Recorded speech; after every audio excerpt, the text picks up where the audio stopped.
or that was in, and then we scheduled another meeting, and, no, I'm sorry, May. And then in June, we, I think, had a administrative mishap where we scheduled 2 different times, and since this is a public meeting, we had to cancel that meeting because we did not have the correct go-to-meeting information out there. So during that time, however, the ESC has been meeting, and they also have had several ad hoc meetings as well to make some decisions. So we want to review all those decisions with you today and also review those items that are still open. So we'll get started first with roll call. So Deb? Here. Ed? Here. Stephen? Here. Carl? Here. April? Here. Beck? Here. And Linda sent me a text that she will be joining us later. Linda, by chance, are you on now? Okay, so she's not. So we have roll call. Again, I'd like to thank you all for your time, your participation. Welcome you here today. As I mentioned, we have a full agenda. We do have one thing we can take off. We do not have an OLIB assessment update today. That perhaps will be seen later, so we'll take that off the agenda. That's when we do have one, I'm sure that's pretty lengthy. So first on the agenda after the welcome, we will have a review and approval of the last meeting minutes, which we may have to think back since it's been 2 meetings. So, Chris. All right, the meeting minutes that you have are from our last meeting, which was held on April 12th, 2016. Can you all hear me on the phone, okay? Yeah. Okay, so a couple of highlights from that meeting. Welcome and introduction. The meeting was called to order at 1:00 p.m. The advisory board members that were present are listed, as well as other DHS members and visitors. During the April 12th meeting, we also approved the meeting minutes from March 31st. There was a minor correction that was also incorporated. At the bottom of page 1, we performed a stakeholder outreach update, giving you all an update on some of the meetings that we conducted, or the meeting that we conducted with the Department of State on April 4th, 2016. Page 2 starts the policy and decisions review, and the outcome of that conversation has been documented there. The opportunity to scan. We also reviewed the legal opinion document, the document with items that we track for our legal advisor, Peter Cornelis. Continues on to page 3. Midway through page 3, we gave a phase 1 program update, status on the requirements grooming, a financial review, as well as an IB&B update. Bottom of page 3 starts the communication update provided by Samantha Jones. And the meeting came to a close and was adjourned at 1:35 p.m. And the next meeting date is listed, although we do not have quorum, we did not conduct the meeting. On the last page, page 4, are a list of handouts that we provided during the meeting.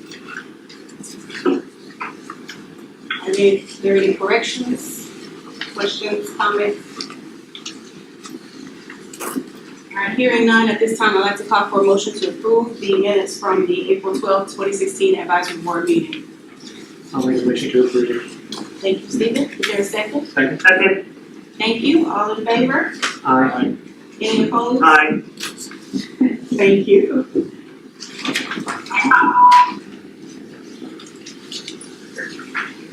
All right, next on the agenda is we discussed this several times with the ESC, and we want to talk to the advisory board. I can't remember if we've talked about this at all with you all, but it is, do we need to change the name of the customer portal? Right now it's called My DMV. There's been a lot of discussion about, is there any negative connotation with the name, DMV and that sort of thing. The ESC has been trying to think of new names. I think at the last meeting, Eileen,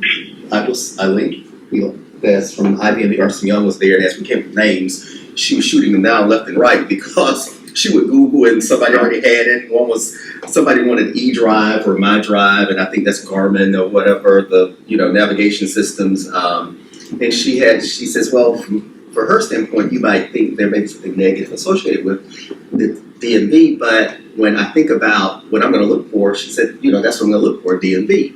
So we wanted to briefly kind of open this up to the advisory board and get your thoughts on it. The ESC they threw out a couple of names, but nothing so far. There's been no decision to change it, but we wanted to get probably some guidance from the advisory board with, is there a better name? And is there a need to change the name from the MyDMV customer portal perhaps to something else?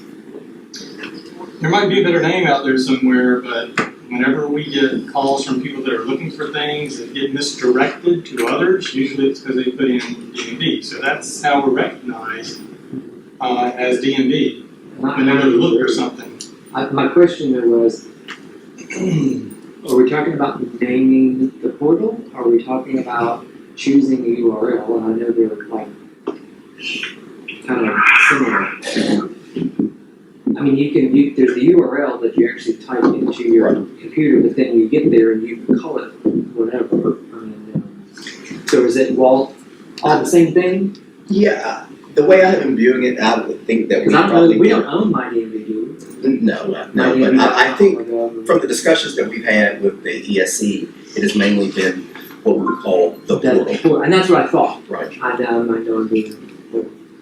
No, that's good. Actually, right, point. Right, because so are we talking about? I mean, I agree with Ed. I think the negative connotation to the word DMV or to the acronym DMV comes from people's experiences that they have in an office over the history of many years. But at the same time, it is what they know. And so if you want them to go to the right page, you want them to find you. I think you're better off working on helping alleviate any negative connotation than you are trying to change your name. In other words, let's make our experience with them better, so there isn't one. Which hopefully they'll have. Which they will they'll hopefully have a good experience. But if you really want them to find you and you don't want them to go to some other site by trying to get you creative, I think if you get too far off what people know, there's going to be more confusion about which one's the right one. The only other thing I would say about the URL is, if you're talking about URL, I think it needs to be .gov and not .com. Right. Okay. It needs to be, because our FLHSMB is .gov. I think, again, to make sure that people are going to the right place, stick with the .gov. Beyond that would be my only other suggestion. Everyone else, Carl, like you had? No, I mean, in general, I agree. Okay. It's probably how they're done in Florida. It's probably what most comes to people's minds when they're looking for it. Other than the search for the specifics of driver license and things like that. Right. I mean, you can't really get any keywords in names, so I can't think of anything off the top of my head. Deb, April, Beth, anyone? Any other thoughts? We are DMV to the public, and I think keeping that, it is going to be easier for people to find because that is what they associate us with. Okay. I agree. So we said they agree? Yeah. Beth? So is that. Oh, okay. All right. Okay. All right. Next on the agenda was the stakeholder outreach. We've had quite a few meetings since the last advisory board meeting. We have been trying to finish requirements grooming. Along with the requirements grooming and validation of the requirements, developers have been, I think they're due with the next week. So development estimations. What's the when are development estimations going to be? So we have a series of activities that's happening as part of change requests. Right. And those are scheduled out in the end of the month. Okay, that's right. But and as part of that, they're doing development estimations, and as Kristen said, there were change requests, and of course they're writing they've been writing test cases this entire time as well. So all of that is on track.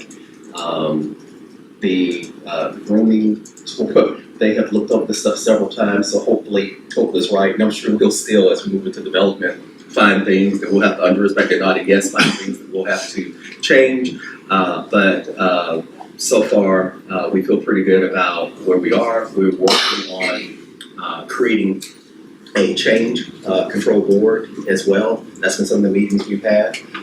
We want the group to vet the changes that come from the teams, and then we'll of course discuss those here and also and that's just approving to add it to the backlog.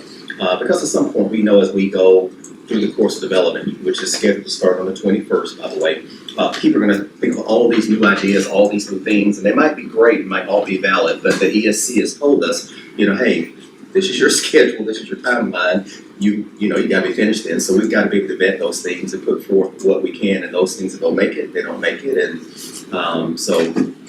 we're working on that process to ensure we have that ready to go. Chris had a meeting today to finalize some things. We had some recommendations from IBM that we followed as well, that we met on today with folks from Accenture and all of the project managers as well. And we're wrapping up completing a charter for that team as well for approval by the ESC on the 21st. But in the meantime, as I mentioned, we've had meetings with the tax collectors, we've had meetings with the Department of State. We have a technical meeting with the Department of State this afternoon, a technical IT subgroup meeting. But Jessica originally we had a meeting with the tax collectors down in January, and then we had 2 follow-up meetings with the vendors that do the renewal file for the tax collectors. So when we start with Jessica, after that meeting, we had a second follow-up meeting with the tax collectors on the additional. You want to give us just a quick overview of what was discussed? Our meeting was on May 9th. We just went over the phase 1 requirement validation update, kind of told them where we were at with our requirements validation. We discussed the current activities, and then we also reviewed the open items we had from the first meeting back in January. Reviewed some screens for the new deal issuance system, or the proposed screens, and then also discussed the workforce, which was kind of the focus of having elections. Also, as I mentioned, as a follow-up to the meeting that we had with the tax collectors, we had like a kickoff meeting with them, which we reported on here in January. And we had 2 follow-up meetings with their technical, with the vendors that do the renewal file for them. We had that meeting as well. We had one on, March 30th, and not all the people that attended the meeting were the right technical folks that have in the room, so therefore we have a second follow-up meeting held on May 12th, and that meeting we had the right folks in the room. Chad was there, went over all the technical specifications and things that they would need to know, even gave out went through several samples of code that they could use. He even offered to give them a starting point with the software, like a basic place to start with the development of things they would need to do on their end. They seemed to like the meeting and would like to meet throughout the project, which we said that we could do, to give them updates along the way. So that was a very good meeting that we had with them as well. One of the key things that we had to discuss with the vendors was, as you know, we have a release plan. We have spec'd out the functionality when it's going to be complete over the course of development.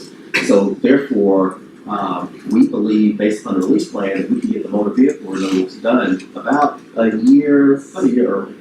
And we want to make sure that all of that, of course, would depend on that the vendors are ready. So we want to present that timeline to them to see if they were agreeable, and they were. There was nothing that any of them heard that they thought that was out of bounds, that they could not achieve. As a matter of fact, a few of them expressed that they were happy that we were moving technically in the direction that we were going, because it allowed them more flexibility as well. So those are some of the meetings, sort of highlights of some of the meetings that we've had. We continue to try to develop a schedule for meeting with the focus groups and everything as we move forward. So now we will, as I mentioned, there are a lot of decisions that the ESC has made. Some are still open. We're gonna go over the open ones first, and then we're going to try to get through all the ones to give you an update on the decision that's been made by the ESC. If we don't finish, then of course we will pick up at the next meeting. But Jessica, are you up first? Okay. So you just have the, And let me just apologize. We have Kathleen is no longer here. We're actively interviewing right now for a replacement for Kathleen, and we have someone helping us for the summer. And we did not say, hey, print this on bigger paper, make it bigger, because people can't see it like me. So I will be looking at the screen. So that's why we have it up. Hopefully on the phone you can see the screen as well. Trust me, you're better off than trying to look at this paper that we just passed out. So I apologize. And we will hopefully we can get through this. alright, so the first item, the one that's not shaded is DL 23. BHSME should have access to motor voter data so that we know what updates truly need to take place. Currently, we only have the customer's word to go by, and they are sometimes mistaken about their current voter registration status. Perhaps a standalone online voter registration system could be used outside of the issuance system. So, when we discussed this previously, our action item was to discuss the possibility of creating an audit report for applications submitted to DOS. And also, we said that we would add it to legal opinion to try to find out if there was an issue with DOS and with them releasing the information. We found out that they don't have an issue with releasing the information. They just wanted to run it by their technical group and the policy and check with the policy to see that it was okay with them. So our last DOS meeting was postponed on the 13th of May. We've since then had another meeting where they expressed that they were comfortable with releasing some of the information, and I think during today's technical group meeting that they're gonna have with DOS, they're gonna discuss the possibility of integrating or having some kind of web service that pulls that information. Of course, it would only be during a transaction. So if you wanted to see the status of the voter, you would just see whether they were registered or not, and then what their last address was. And it would only display once the transaction has been started for that customer and they selected that they are gonna apply for more voter. So it's just open because we're waiting on that decision and kind of more details on the technical aspect of it. So moving on, the next item is DL 26. Will the department purchase hardware to scan or read checks to validate the check through the cashiering process? I had an action item to go and look for some stats. We did get our stats back. Currently, we have 800 outstanding bad checks for FIDLIS and 1,700 for FRIDLIS. In the last 3 years, the numbers have been declining of how many we get or new ones that we get. So fiscal year 13-14 we got 1,600, 14-15 we got 790, and then 15-16 we got 780 for FIDLIS alone. FRIDLIS has higher numbers. They have been declining by about 1,000 every year for the past 3 years, but they started with 5,100, moved down to 42, and then our last year they were at 30. So they still get about 4,000 right now.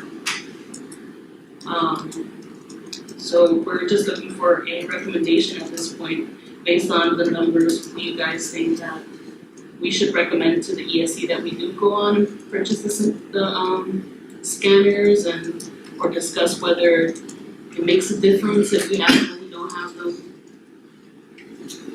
And I know I've had conversations with We're not just purchasing a scanner. I mean, it's a right, it would be the service. service as well. And so there's an ongoing monthly fee. But it's hundreds of offices that might average, less than 3 or 4 Correct. a year. I mean, I know 3,900 sounds like a lot, but in Highway safety speak, it's actually not that many at all. Very, very. On a statewide basis, spread across 12 months, 250 offices, or maybe 300 offices divided by 12 months. So if you look at it on a per office per month basis, there's no one office that's getting more than, they wouldn't even use it hardly. And in terms of bad checks, processing them is a pain in the behind, and I totally get that. But we do make, after proper paperwork is done, we do reimburse the counties for bad checks, the state does. So they're not out that much. And there's a fee in place for collecting from first division. Anyone on the phone?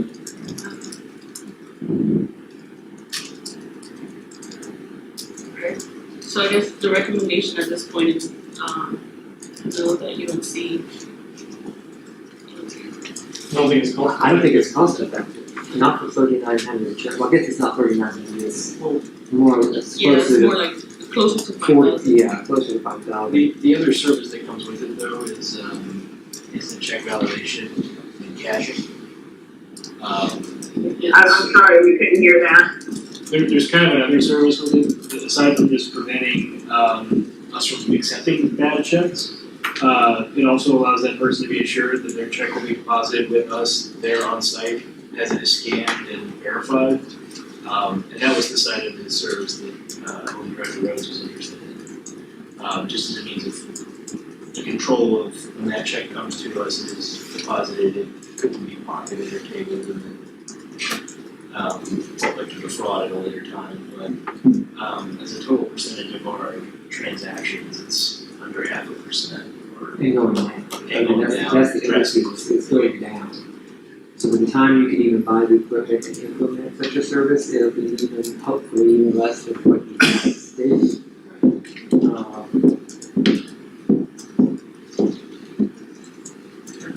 And, it's another piece of equipment out there on the counter where in some cases we've got limited space right now. Would it be simply for the state offices or would it be for the tax collector offices as well? I took it meaning that would be for all. Yeah. I think the ESC wanted to know what the numbers would be for both, one for the state offices alone and then also for all offices. So But I think the tax collectors, some of them already do. Some of them probably do. right, yeah, and I would imagine that they already get some of those services with their third-party cashiering. Alright, The other option we have is to just stop taking checks.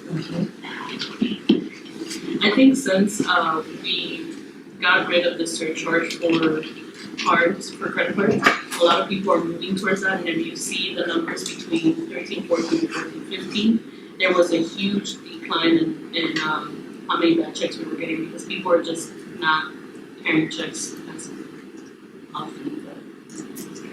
Right, that's about when we started accepting Visa as well, and that made a huge difference. Alright, so I'll move on to the next item. BL 27. Should the department continue to collect race and ethnicity as one field? Also, should the current list of race and ethnicity be updated to align with any other agencies, such as the census, BOS, etc.? We discussed this with the ESC and we talked about how I reached out to BOS and BOS said that they just follow whatever the minimum requirement is. That minimum requirement comes from the Office of Management budget. And they just use the minimum requirements as well, and they have a recommendation. There's 6 items, and they list them as both race and ethnicity. It's not separated the way that some other places do it, where they have the race in one section and then the ethnicity in another. So when we talked about this with the ESC, they we're leaning towards following what that standard is that the OMB puts out. Since the DOS is already following the standard and there's several other agencies that are already following the standard, such as the census.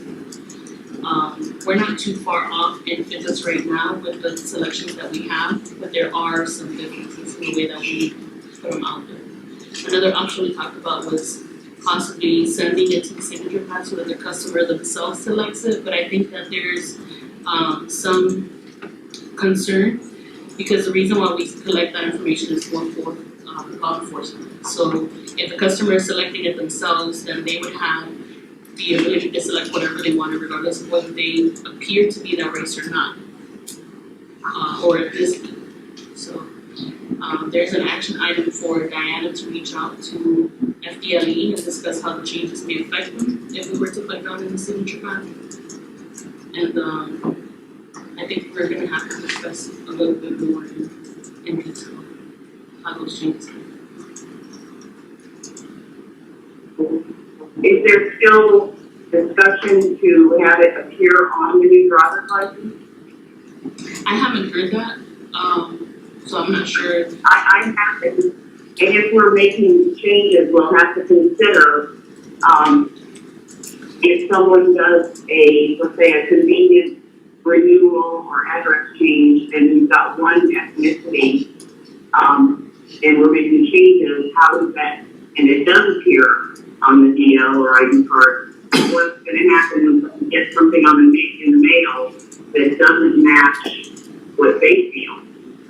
Or when the customer says, this is my ethnicity or race, and it is not what they appear to be, but truly when it used to appear on the DL and ID card, it truly is whatever the customer wants on there.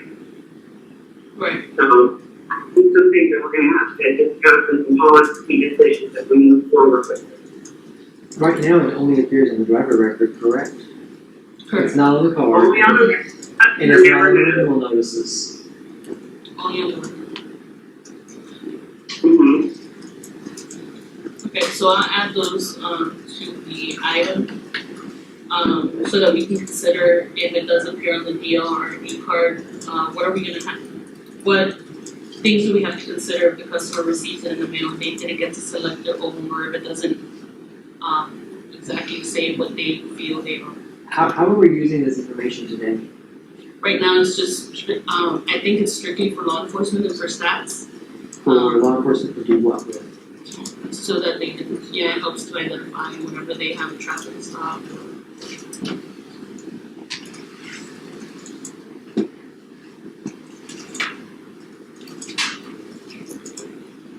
So what did you need from us? I think I was just looking for, some kind of recommendation or things to think about. I think Deb had some good points. I didn't know that it was gonna be on the DL writing card, I don't or know could the possibly deals. will be. Yeah, there was some discussion about that. I don't know that a full decision has been made, Mhm. but, But it's, obviously, if it does, that's gonna raise some other questions and concerns. Right, well, that's why I was asking what you were wanting from us. well, I think at this point, we just need more information on it. We need to meet with the FDLE first and then discuss it with them, how it can affect them, and then once we have more information, we can bring it up again and get In it. in terms of if you're going to follow a standard at all, I think the OMB standard is just a smile jingle. Pardon? I just said if you're going to try to standardize the issue, using the federal government standard is just as good as any others, and I don't have an issue with that. That's assuming you're going to do well. But that's what I wanted to know what the question was you're trying to answer. Yes, you're right, that I think the standard is one of the things we wanted to get a recommendation for before we went on the FDA as well. Alright, so the next item is EL30. Can ECI be accessed and updated outside of transaction? The team removed the ability to view ECI from the DL issuance customer summary after review of statutes 119.0712 and 32208. The statute states the following. Without the express consent of the person whom such emergency contact information applies, the emergency contact information maintained in the motor vehicle record may be released only to law enforcement agencies for the purpose of contacting those listed in the event of an emergency. So originally we planned to display the information on the customer summary so that anybody that needed to update that information could just go there just look up the customer. In the customer summary, just select the tab with ESC information and update it outside of the transaction. And the reason why we planned for that and discussed it was because during one of our January focus group meeting, there was a lot of discussion from the tax collectors about wanting to be able to do that outside of a transaction just as customer service. A lot of their customers come in, and even if they don't get service, they will still ask them, hey, do you want to update your ECI? And right now, what they have to do is they have to actually go out to the public website, look up ECI, and then go through that workflow. But then after more discussion, we found that maybe the examiners or the agents shouldn't really be looking at that information unless the customer says, hey, I actually want to change this. So the team, after discussing it, the team recommended that we continue to collect the ECI during the transaction and then add a quick link to the deal issuance system that takes them directly to that public site where they can update it. So they wouldn't have to go through what they go through today where they have to look for it or they have to save a bookmark or something like that to get there. You could just, in the same application, just select a quick link and update it. Although it still wouldn't show them any of the information, it'll just be quicker than what they're doing today. So the only difference is you're not going to display the current ECI information to the examiner. They just have the option of putting in new information which overwrites the old. Right. And I do have an action item to reach out to the tax collector focus group to find out if the quick link actually meets their need. Because if it doesn't meet their need, then we might have to discuss more about what else we can do to make it easier. Right, I mean, but they can go, all you have to have is a browser and do that. Right. So,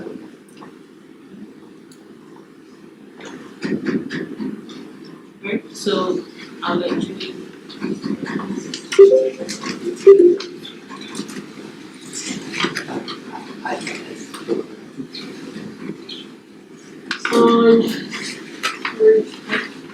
Renewal 04, the tax collector focus group would like to add a link to on the actual email notice that we presented to them. There was a column where we had the actual by mail fees. They wanted to change it into a link that would take the customer to one of the websites. And this is an item we decided to go back to them. That link would be confusing because they were afraid, the team was afraid that the customer would try to print that out and mail it in, and it wouldn't have, actually, this is on the actual email notice, and it wouldn't have any of the barcodes or the codes that the high-speed reader needed to have. So if they mailed in the email notice, it wouldn't work. So we're gonna take that back to them to see what they think about it, if it's still something they want to pursue. Renewal 06, currently the new renewal notification system will print renewal notices for all registrants for the primary registrant's resident address is out of state. In the old system, these registrations were processed by us looking at what county processed the registration previously, and if it wasn't previously processed by a county, we then had a list of 6 counties that we rotated through to have them process sending those renewal notices. So the department has decided in order to not use the rotating 6 because it was kind of unfair to them because they would pay the expense of mailing out the renewal notices, but they wouldn't necessarily be the ones processing it on the back end. So the department is going to print all the out-of-state notices, and we were just going to do it blanketly. We were not going to use the condition where we check to see what they were doing previously. And that was kind of brought to our attention because it may have some impact on, especially when it comes to rental car companies that have vehicles registered in the state, but their office is located outside the state. So that's another decision we're gonna take back to the focus group to kind of get their opinion on as well. The last item is renewal notice processing. Currently, the return of the driver's license notices was processed by Department of Revenue. In the new portal system, we were looking to bring all that work in-house. April and Jenny Westbury currently, they met. I think Jamie's gonna get back with currently Novitix as our current, does all of our printing right now. And she's working on getting a price of what it would cost to bring that work in-house. And then once we get that price, we'll take it back to the ESC in order for them to make a recommendation. So right now, we're still waiting for some more information for that. So that's all we have for open items. We move to the next document, which is the recently closed IBSC that just had been reviewed by the advisory board. The first one on the list, Portal 24. This has been currently a transcript request is received in the mail for a driver's license record and the driver's license record is not found. The customer does not receive the refund unless the amount said is greater than $10. Or the customer requests a refund for the amount exceeding the $2 not found fee. The NICS process currently charges $2 for all not found record requests. The portal team is requesting that we do not charge the $2 fee for other driver license requests when the driver license or social security number entered is not found. We will, however, charge this fee for both driver license records requests. And so basically, when we were talking about this in the portal, if someone came to the portal, put in a driver's license number and the record was not found, we were kind of hesitant of charging them the $2 because once they got to the shopping cart, they could just abandon the cart and wouldn't pay it anyway. But what the recommendation was that we would give them the option because there were some people, they may want to show that it was not found. So the decision was return the message that it's not found, let them decide if they still want to purchase that. And if so, we would then charge the $2. For Portal 26, scanned documents. During the ESC meeting held on 2/18, a request was made to allow portal customers the ability to view documents that were scanned in the field office. Members from the portal and DO issuance teams have concerns about this request because sometimes documents are scanned and attached to the wrong customer record. Allowing this functionality in the portal could give customers the ability to see passport, social security number, and other documents which do not belong to them. After discussing this with the ESC and bringing light to them the issue about documents getting scanned to the wrong customer record, it was decided that we would not allow this functionality in the portal. However, it could be offered in the field offices as part of DL issuance, and that they would treat it like a public record request. Anything else you would add to that? No, we're just adding in DL issuance, proposing to add a selection for, just like BAR has public records requests where they can add document types.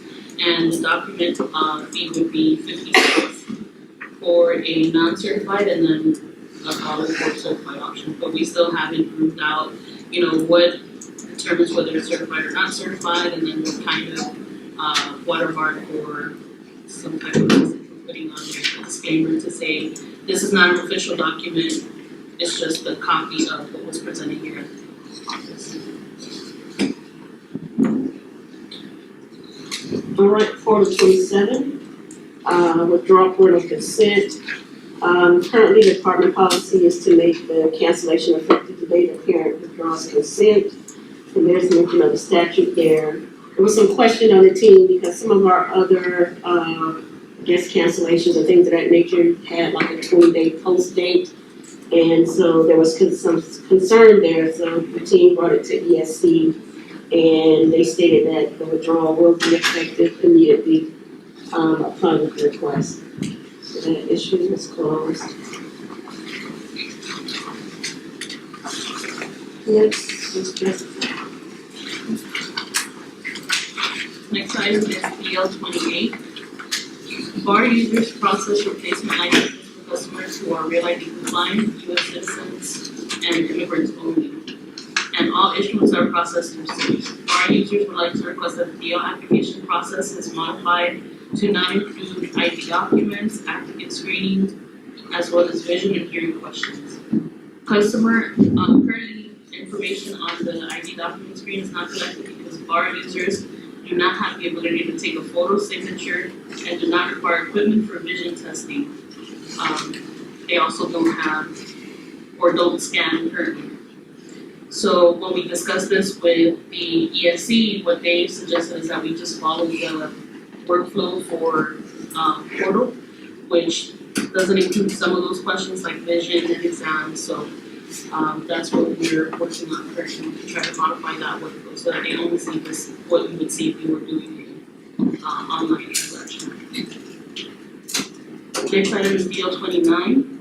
Will the department allow users to edit the customer's email inside of a transaction? The ESC decided that we would allow customers' email address to be edited in order of statements and record changes as a customer update transaction. We do have an action item to discuss further with the business users to determine what types of customer update transactions would require notification and be sent to the customer.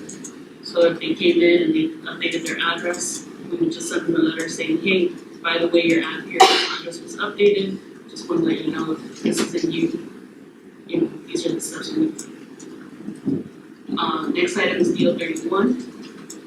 Currently, the system gives users 6 options that determine what steps are necessary for completing the motor border requirements of credential issuance transaction. Some of these options are not currently used or understood, and the users are requesting that the unused options are retired from the application. So when we discussed this with EOS, we determined that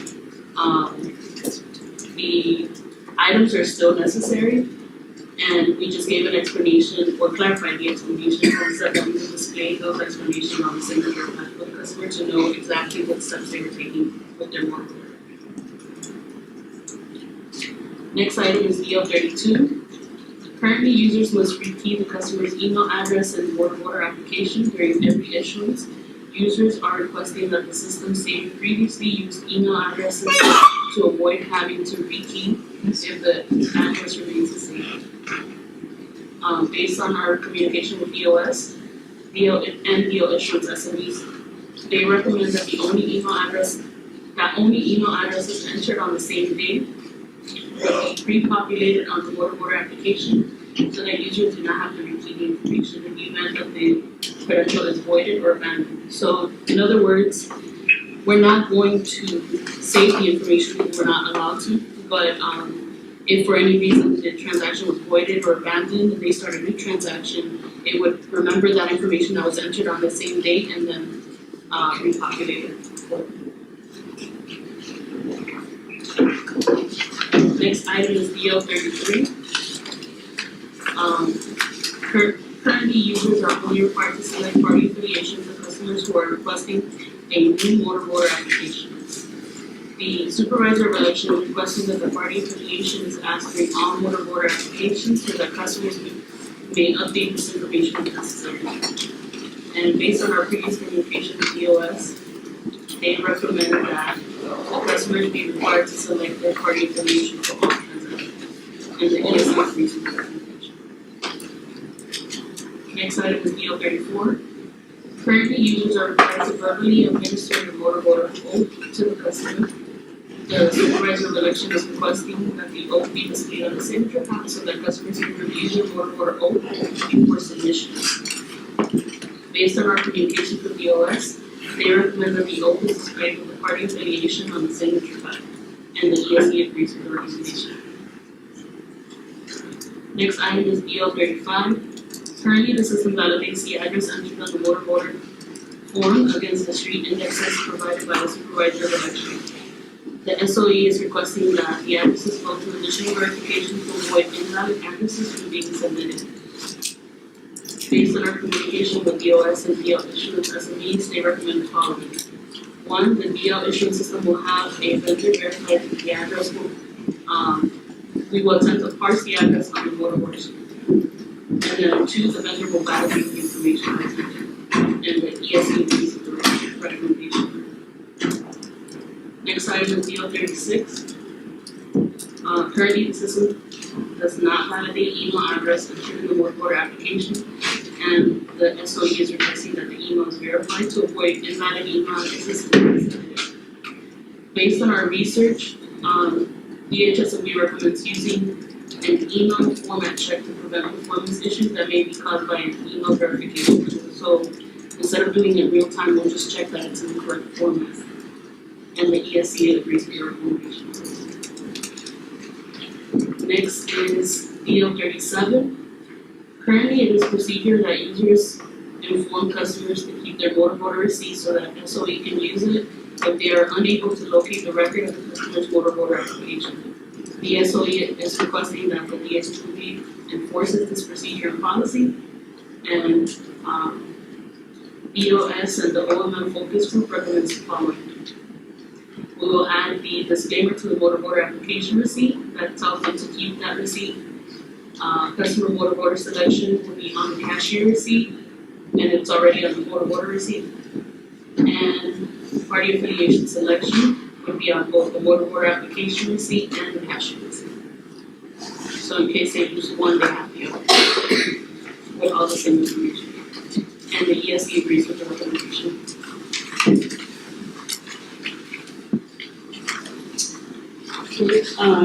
Next we have renewal 5. So basically this is pertaining to bad check stops. We were inconsistent in some places where, because we had a bad check stop, we weren't allowing certain transactions to go forward. The renewal team brought the question forward because they were asking whether we should, if the customer had a bad check stop, should we prevent the renewal of the handicap parking placard? And the decision was made by the ESC that we would not enforce that on parking permits. Renewal 08, no feedback, just we wouldn't stop them from the new one.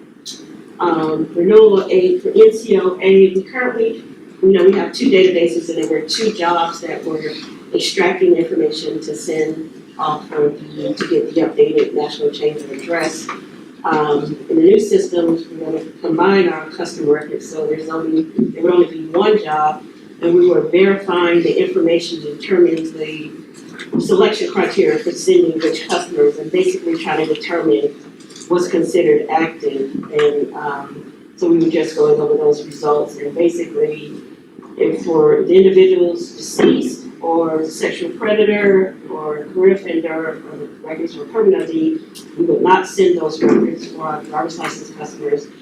And then on the motor vehicle side, any customer with a registration life card more than 24 months, and there's some other criteria there for as far as class and different things. So we're just trying to combine the criteria for selection for sending off what we consider to be active records for address changes. And the last one is Motorist Maintenance 01, and it dealt with the conversion for the restriction requirements, realizing that the C restriction category had more than one restriction that qualified as a C for the mechanical aid restrictions. And we're trying to determine whether we wanted to display only one restriction on the face of the license and multiple on the back. One of the comments was from the advisory board to remember to account for indicators when bills that pass for lifetime fishing, hunting, etc.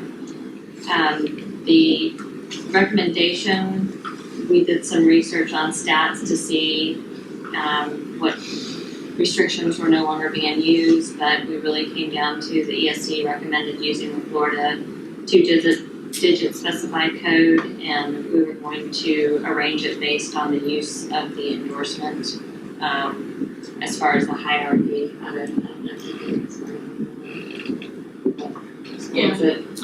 Basically, any new codes or any codes that are not required by ANVO would just be a number between 1 and 9 for the moment, and then if we needed to go to 2 code, then we would go to 10, And all the AMBA would just follow one of that standard, so we would just fill in the unused code with Florida specific ones, or leave them empty for the event that AMBA requires a new code to get. And that's all. That should cover all the ones that are still open in the ESC and all the ones that have been closed by the ESC since this group, last met, correct? Okay, great. Actually, we might get out earlier than I thought today. Give you back some time. A couple more items left. We, can have Janice give us a financial review, and then Kristen's gonna give us a status on what we're doing as we transition to development. And then we'll go from there.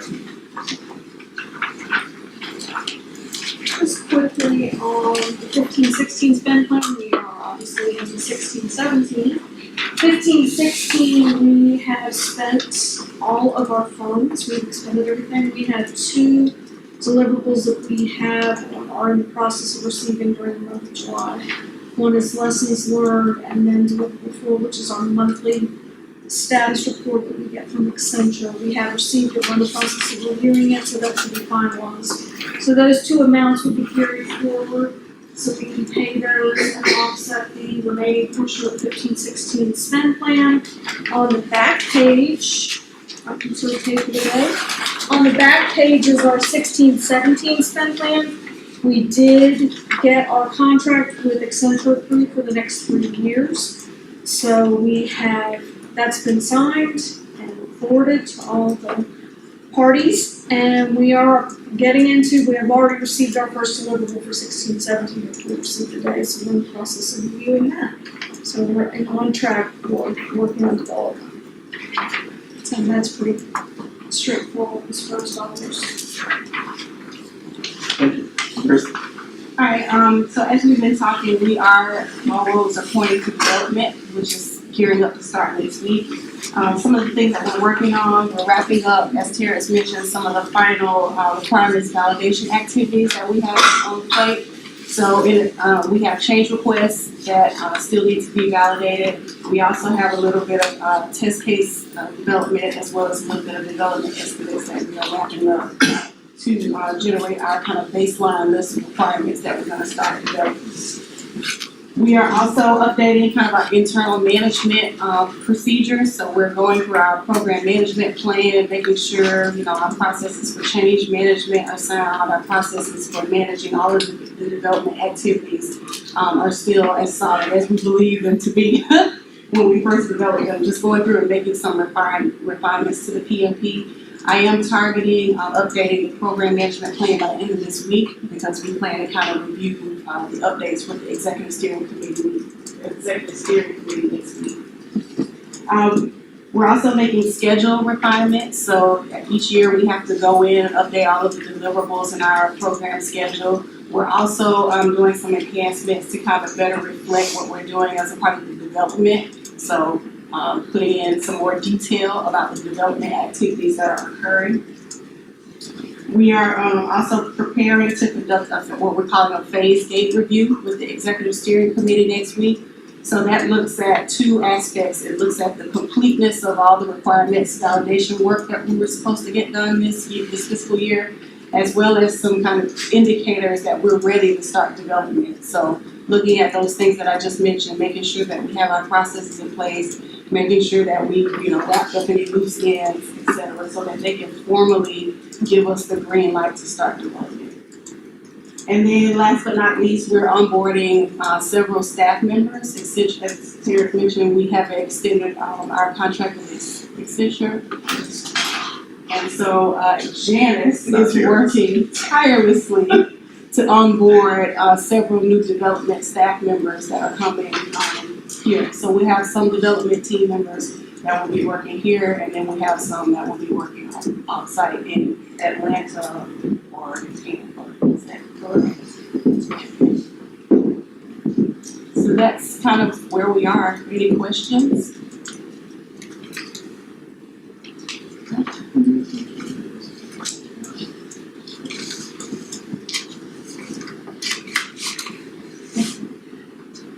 All right, so we are going to push the change request review to our next meeting. And we will review those change request reviews. We have several, none of them are major, as we mentioned earlier. Those are the ones that we received from the teams, and the teams are now going back, creating the user stories, validating, getting everything written for those change requests to move forward, getting it ready for development.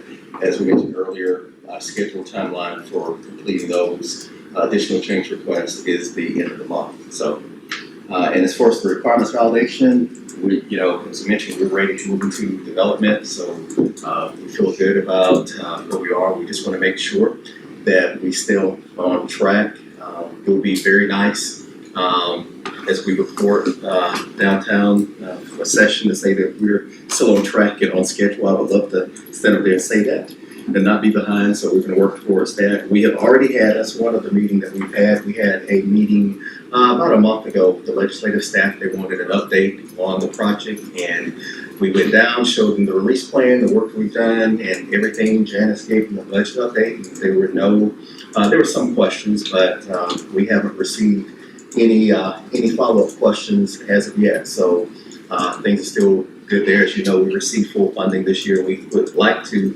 receive full funding next year as we move to our request for the second part of our development effort. So that's actually, I stood here earlier and said it was going to be a full agenda. We'd be up here. I thought we were going to go to the end, and we seem to be finishing early. Anyone have any questions? Karen, hey, this is Linda Fugate. Hey, Linda. Hey, I just want to tell the committee I'm very sorry for my absenteeism. Of course, it couldn't be helped, but I am back on board, and please forgive me for being absent. No. We understand, and hopefully everything's well with you and your family. But we're happy that Well, hopefully on a good track now, other than I just left the doctor and my leg may be broken, but I'm not going to let Oh,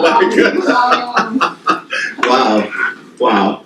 But we're happy that you're back on board with us. We appreciate that. Thank you.